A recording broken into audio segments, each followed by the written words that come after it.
Maraming fur parent pati ang grupo ng mga animal lovers ang naniniwalang hindi dapat ginagamit sa hayop ang gamit na pambata. Nagugat yan sa isang litrato noong 2021 na biglang muling nag-viral ngayon. Nasa frontline na balitang yan si Faith Del Mundo. Viral ngayon sa social media ang post na ito kung saan kita ang fur parents na ginamit ang diaper changing station na pang baby para sa kanilang aso. Pero base sa ating research, kasagsagan pa pala ng pandemic noong 2021 ang litratong yan. Kuha sa isang mall sa Pampanga na nagbawal na rin ngayon na gamitin sa hayop ang mga diaper changing station bagamat nananatili silang pet-friendly mall. Ang Philippine Animal Welfare Society o POS naman na nagsusulong at nangangalaga ng karapatan ng mga hayop, aminadong maling gamitin sa pet ang gamit na pang-human baby. Over the top talaga yung gagamitin mo pa yung facilities for human baby. Let's be mindful of other people who may not like pets. We can share the spaces with them, but certainly not to a point where it will imperil children or yung mga babies. They need clean or hygienic spaces.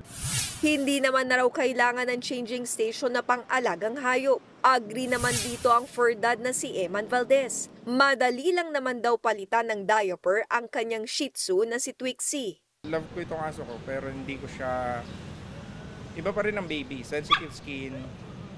So, we're having a baby na rin ng wife, so hindi ko rin siya gustong madikit. Especially yan nga, diaper station kaya nga tinawag na baby diaper station.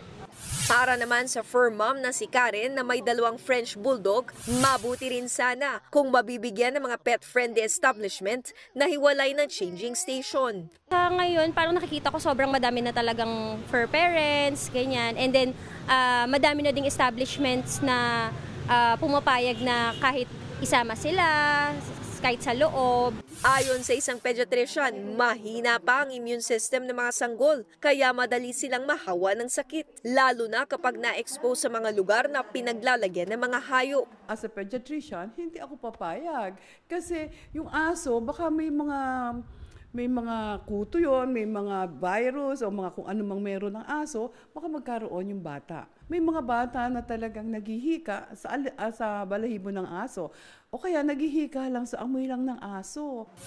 Payo pa ni Doc sa mga magulang, manatiling hiwalay ang lugar ng mga fur baby sa mga human baby. Nagbabalita mula sa Frontline, Faith Del Mundo, News 5. Mga kapatid, Ed Lingaw po, maging maalam at may pakialam sa mga napapanahong balita sa ating bansa. Para sa mas malilimang pagtalakay at paghimay sa mga issue at headlines, mag-follow at mag-subscribe sa social media pages ng News 5.